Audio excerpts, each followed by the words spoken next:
Yay. Awesome. Yay. Okay. Thank you so much for being here today on our do's and our don'ts of supplementing. So real quick, I'm going to introduce myself for those of you who don't know who I am. My name is Michelle Rose, and I am definitely not a hyper achiever by any means, but I do have some things behind my name that allows me to kind of talk about this subject. I am a 15-year certified exercise physiologist. I am a nutrition coach, and I work as a functional health coach. So I have been in the functional health space for about 8 years now, and I kind of switched over from focusing on fitness for almost 10 years to being more in the functional health space because I saw that I could have a greater impact on people's health in that space, and it became a huge passion of mine. It really was driven by my own walk with really focusing on healing my autoimmune disorder and overcoming a lot of health issues that I had faced throughout my life. And I wanted to teach others and empower others to have a similar walk. And so that's why I'm here today. And that's a little bit why you're here today too. And I am very passionate about the supplementation space. And I know that it can be very confusing for a lot of people. And I think there's just so much out there, and there's not a lot of standards when it comes to marketing either. For instance, the word natural, there is no qualifications, as you might want to say, for what natural actually means. And so anyone can claim, oh, these are natural, but there's no standard for being natural. So it's really hard to navigate all of the different spaces. I like to call it greenwash. There's a lot of greenwashing when it comes to supplementation as well. And so I want to dive in a little bit on what do you really need to know? What do you need to supplement? Do you not need to supplement? What do you want to look for when it comes to supplementing? What do you want to avoid? So kind of clearing the air and making it easier for you to know how to supplement properly and achieve the health results that you should get from it. So here we go. A little bit about what we're going to go through today. Understanding the importance of supplementing. So why you actually should be supplementing. I'm going to just clear the air that you should supplement. The myths and the facts, common myths and facts, what to avoid when supplementing, what do we not want in our supplements, and we'll go in more in depth in there. Best practices for safe and effective supplementation. What do you actually need? Because there's a lot of supplements out there. What are actually important things? Some of my own personal recommendations, and then we'll have a little Q&A session if anyone has any questions when we wrap up. Okay, so the importance of supplementation. Like I said, we do need to supplement. And here's just a couple of the reasons on why supplementing is important. It is addressing nutrient deficiencies. And we really need to focus in this space because of the food processing, the farm practices, the soil depletion, the pollution in our airs, all of this is creating a massive nutrient deficiency in our food. Our food is not what it was, honestly, even 20 years ago. It is severely lacking in those nutrient gaps, in those nutrients. And so it's creating a lot of gaps in our diets. And this is why it is actually a proven fact that supplementation is essential. You can have the most perfect, beautiful diet, grow your own things, all organic, all of this kind of stuff, and you are still going to end up with deficiencies. And that's why we need to bring supplementation in to fill in some of those gaps that are going to be taking place. This also supports overall health and wellness. Certain vitamins and minerals and other nutrients are essential for maintaining optimal health. So we need to consume these essential vitamins and minerals in order to live a healthier life, in order to feel our best and be at optimal health. And with the deficiencies that are taking place in our food, and that's where we get our nutrients, right? We have to supplement. And then for those that are either an athlete or people that have more active lifestyles, this is where it can actually help improve performance, enhancing muscle recovery, supporting athletic goals. I like to talk about going faster, harder, stronger, longer kind of idea when it comes to supplementing. Oops, I skipped.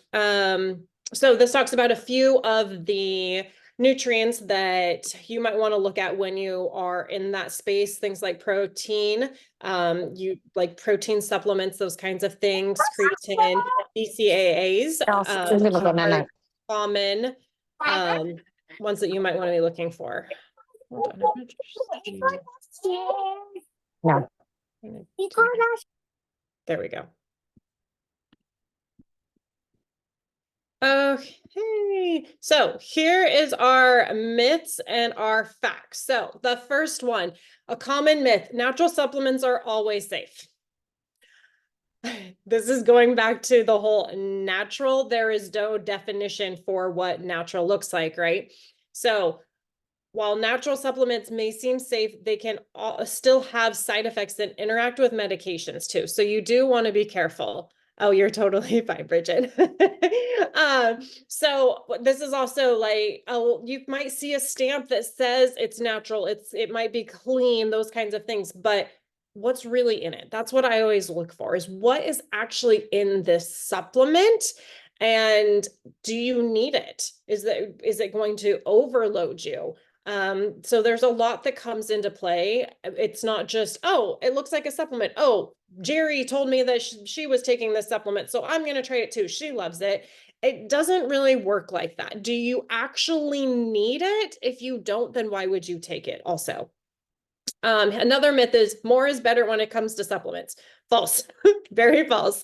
Oversupplementation can lead to toxicity and adverse health effects.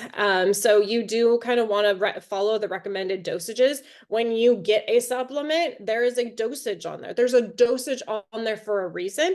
If you look at some companies, the reason there's a dosage on there is because they have created the supplement either from some kind of research or some kind of testing they've done, and they've seen that dosaging gives X effects. Okay.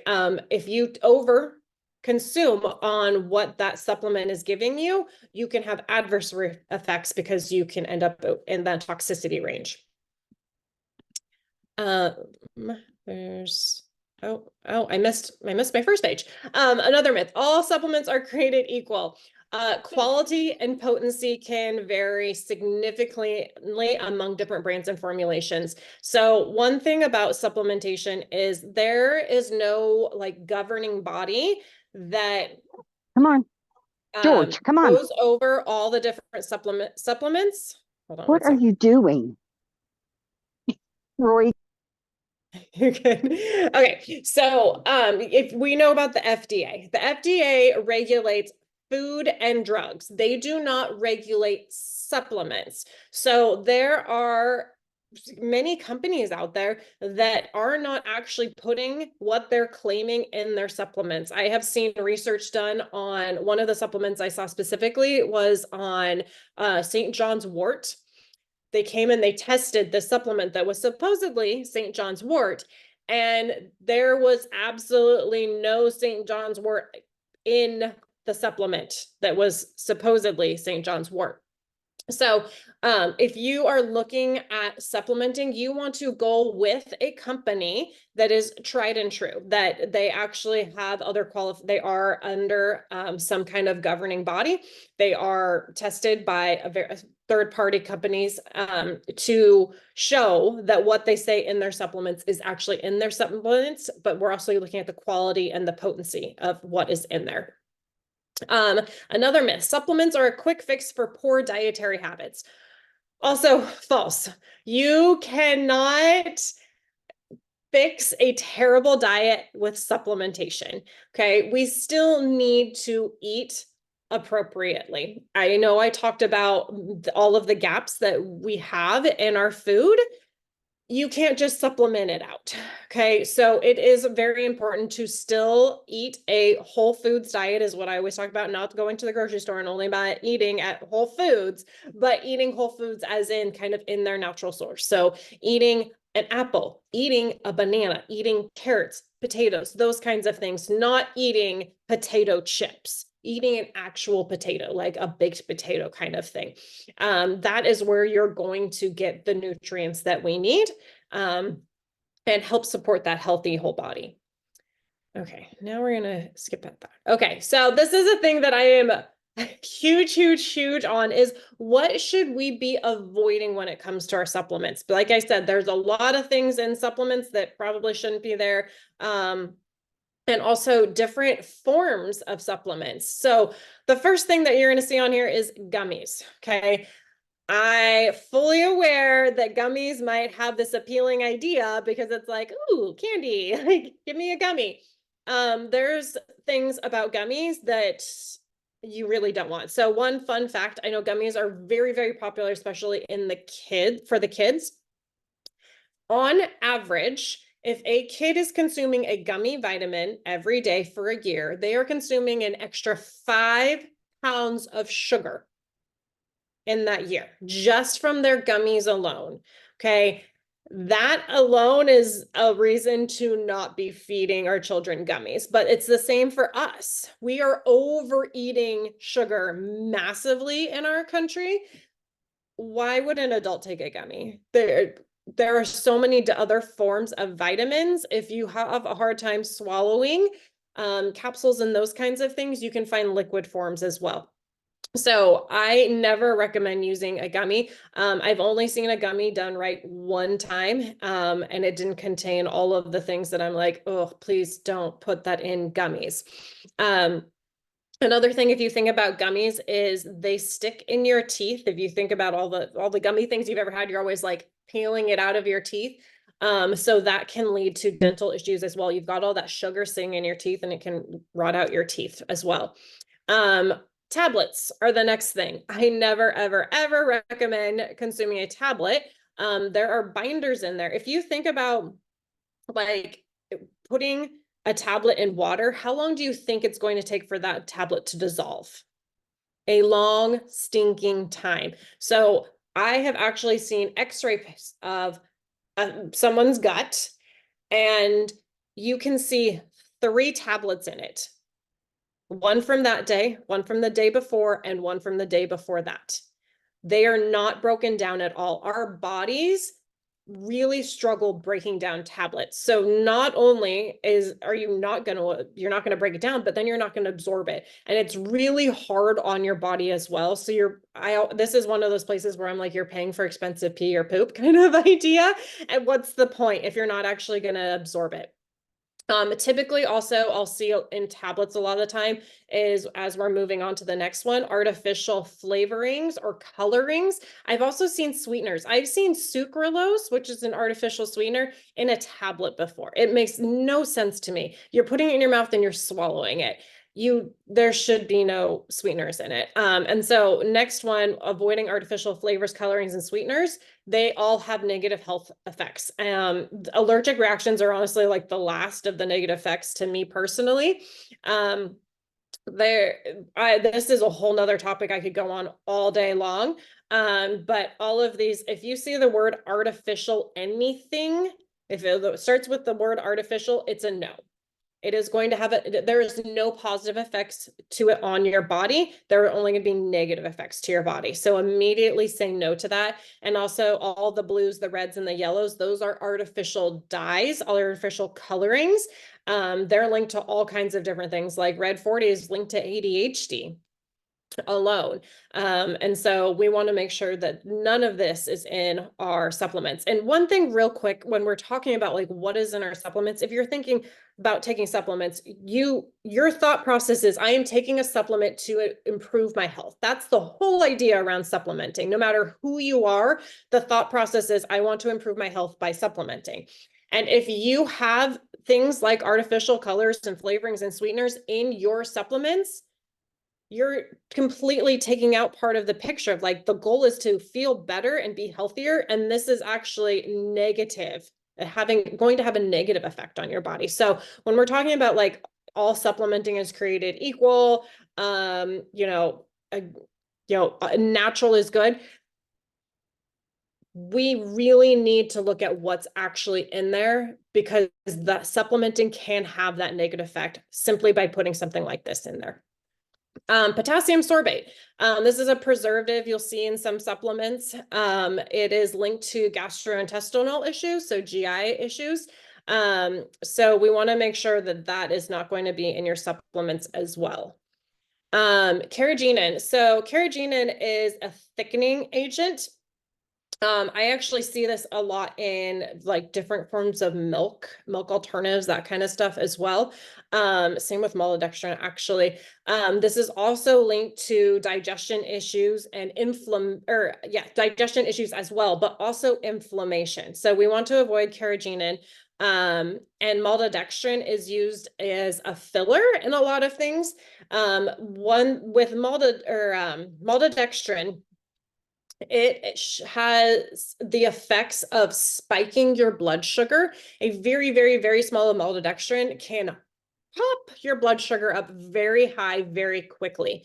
And our blood sugar is our master hormone. And so we don't want to be consuming maltodextrin at all. I do recommend completely avoiding maltodextrin. But if we're, once again, looking at supplementing, we want to support a healthy body, and taking something that's going to spike your blood sugar is going to have the opposite effect because that leads to inflammation and all kinds of issues.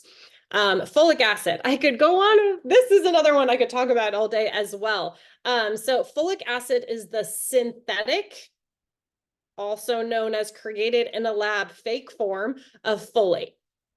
So it's less bioavailable. And here is the big piece of this. About 40 to 50% of the population has a gene mutation called MTHFR. It's a really long word. I don't even remember what it is. We just always call it MTHFR, and it's not a cuss word. And when you have that gene mutation, you struggle with a few things. One of the main things you struggle with is detoxing, but also your body doesn't have the right pathways to take folic acid and convert it to folate. So here's the thing. When you consume folic acid, your body, whether you have the gene mutation or not, your body has to change that folic acid into folate to utilize it. So if you are consuming folic acid, your body can't really do that process. So what happens is it can't convert, so it sits in your body. And if you keep consuming it, it's going to keep sitting in your body and keep sitting on your body, and it can end up at toxic levels in your system. And so that's a huge no. Regardless if you have the MTHFR gene mutation or not, I never recommend folic acid. One of the things I see is a lot of prenatals contain folic acid. It's one of the things you go to the doctor when you're pregnant and they're like, oh, you need to take a prenatal with folic acid. And they're always talking about folic acid. I don't know why doctors got so into this folic acid kick, because you don't need folic acid, you need folate. And if you have this gene mutation, you immediately need to look for, it says on here, methylfolate. It's L-methylfolate technically. You need to look for the methylated version of folate, because that is going to be the best for your body to actually absorb and utilize if you have the gene mutation. If you are pregnant and you are taking a prenatal that has folic acid, one thing you really want to think about is almost 50% of the population has this gene mutation. So the chances of you and or your baby having it are extremely high. And so you're also passing on this toxicity to your baby if your baby has the gene mutation. So always recommend not consuming prenatals with folic acid or multivitamins. Also, folic acid is in a lot of things that are fortified. So looking at like protein powders, but also cereals. Cereals are very often fortified. And so they're going to be using this cheap synthetic form of folate in there. And so you definitely want to be like checking out your labels for that. B12, cobalamin, is a similar situation as well. So when we're looking at, we want the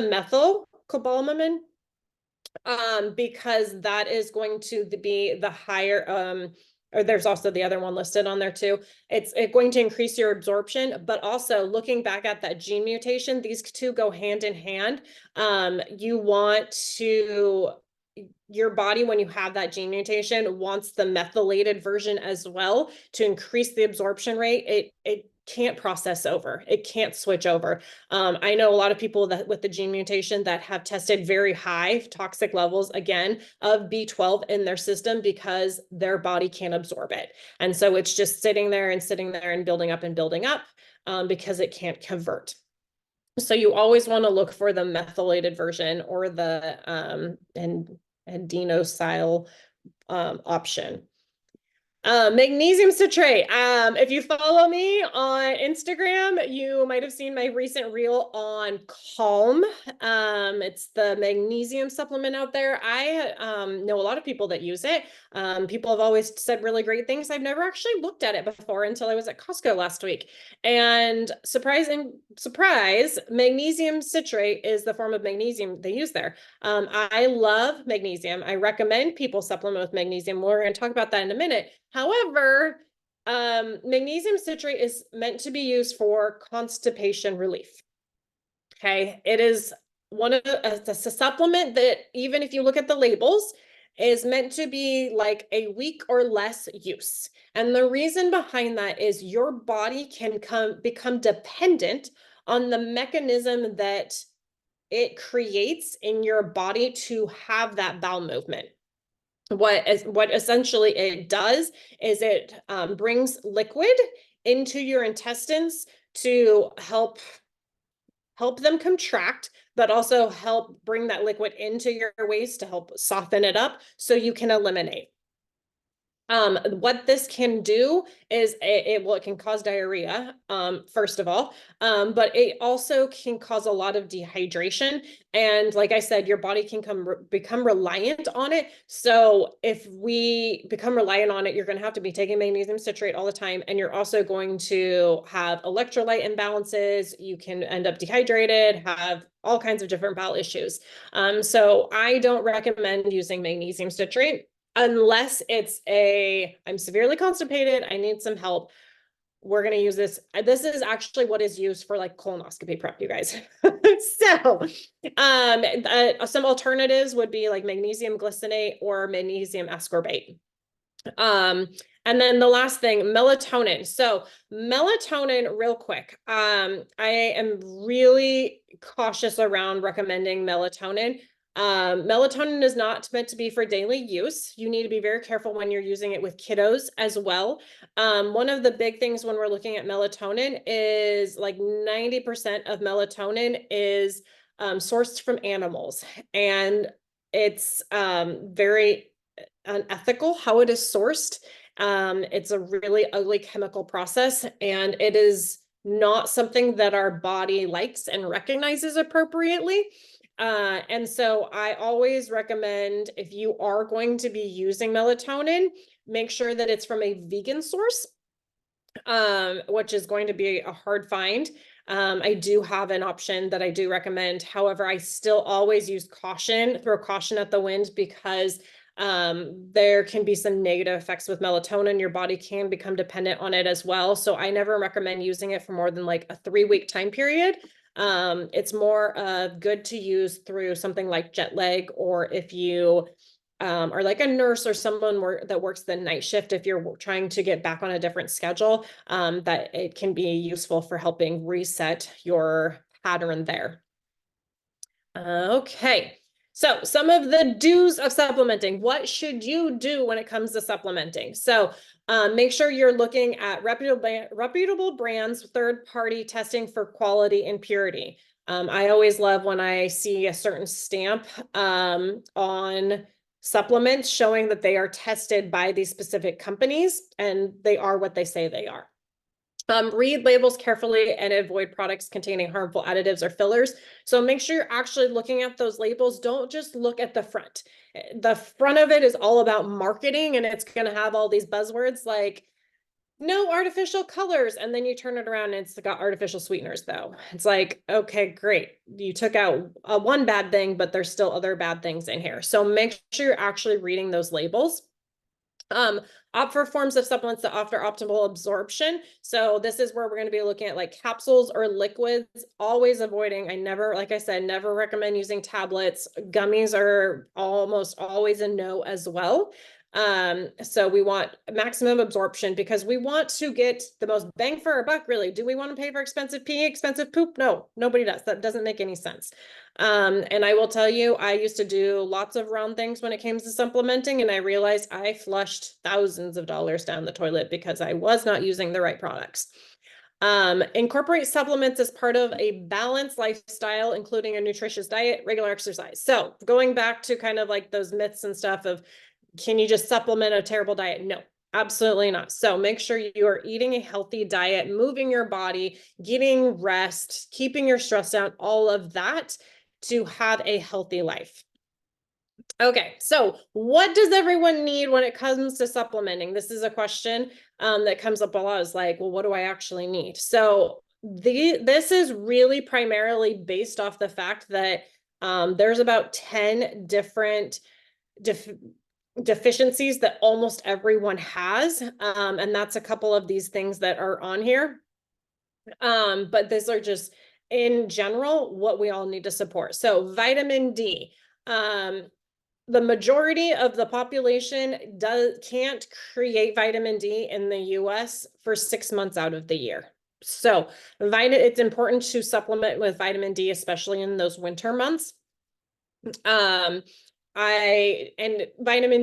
also, even if it's not a winter month, most people don't spend enough time outside anyways. So if you're not outside in the middle of the day too, that's typically in the middle of the day is when you can actually create vitamin D. At the kind of more the beginning and the end is usually when your body's not able to synthesize the vitamin D. You need to be supplementing with it. I always recommend adding additional supplementing in those winter months, basically October through March.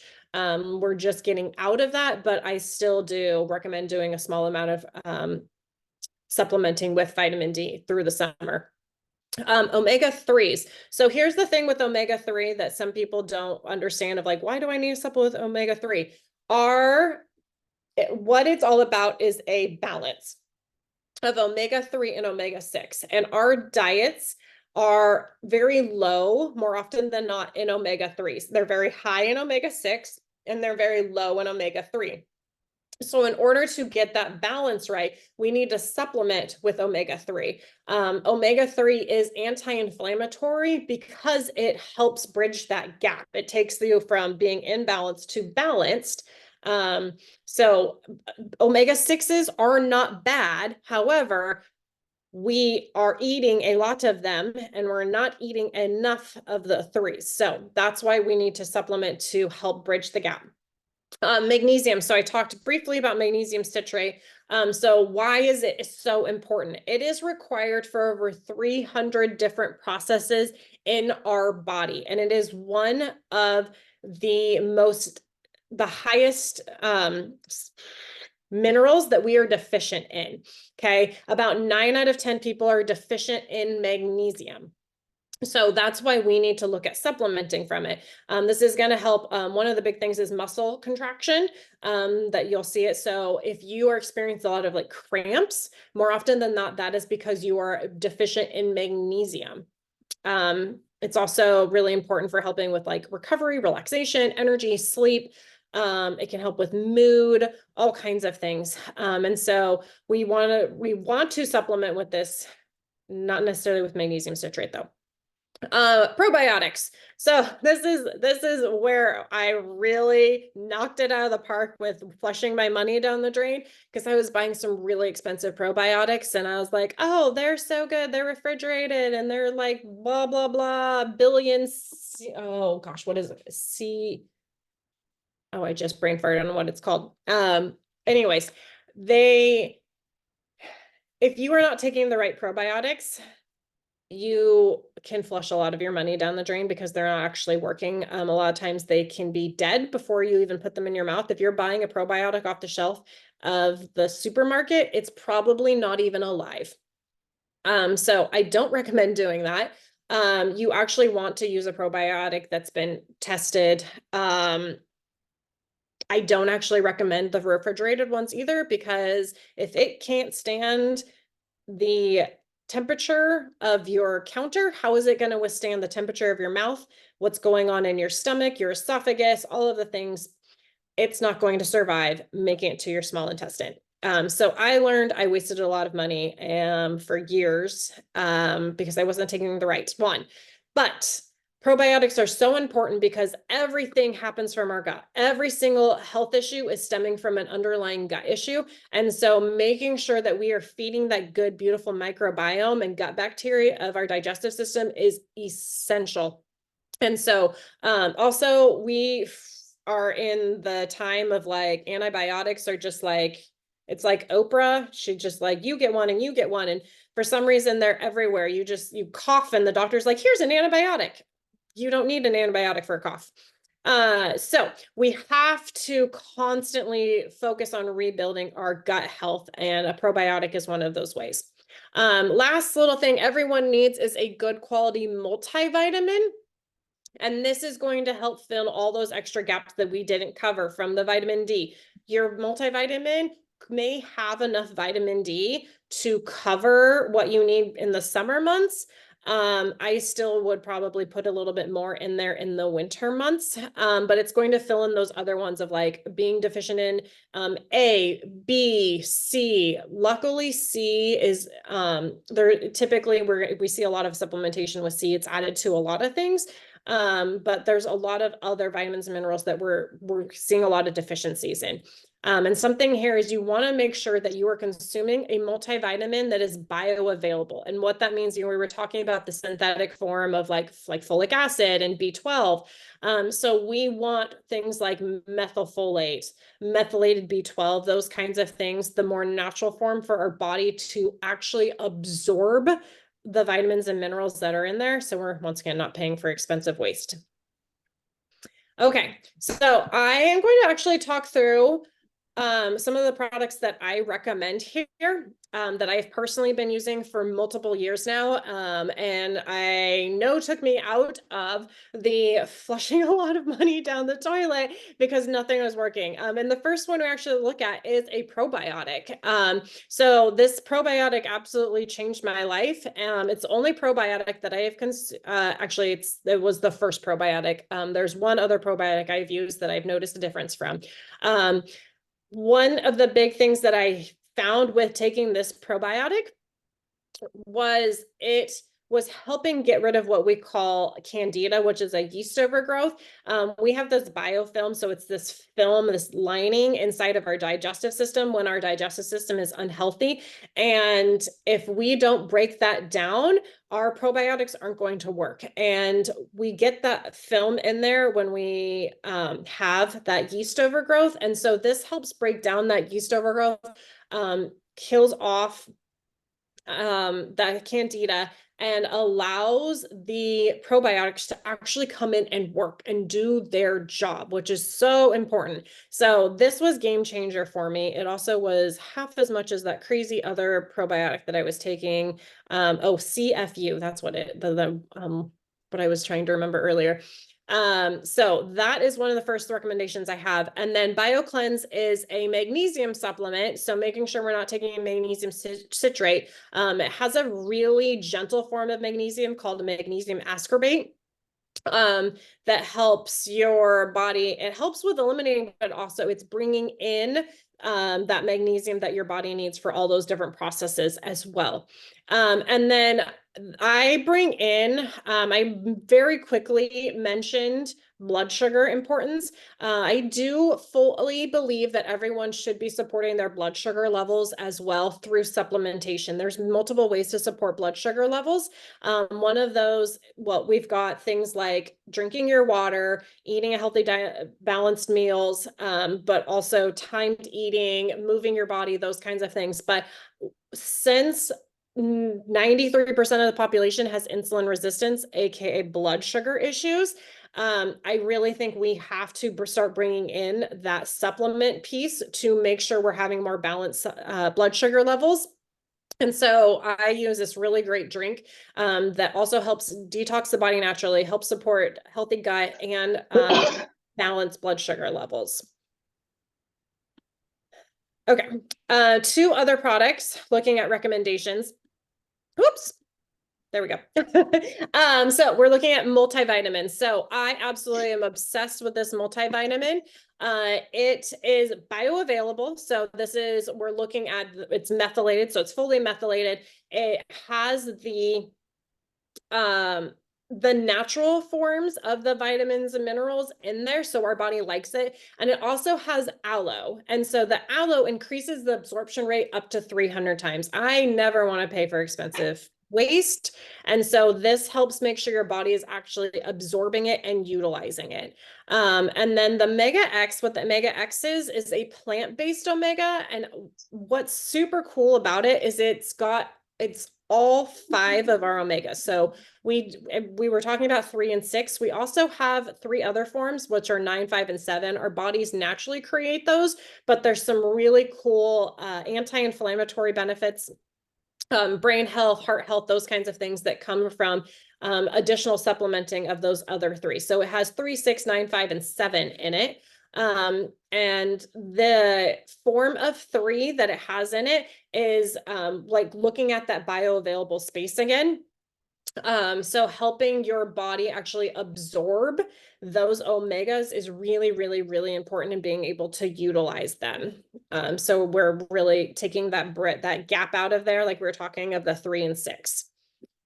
Okay. We'll do a real quick. Does anybody have any quick questions for me? I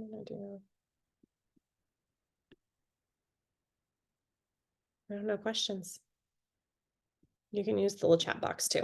If you want to drop a question, you're welcome to in the chat box as well.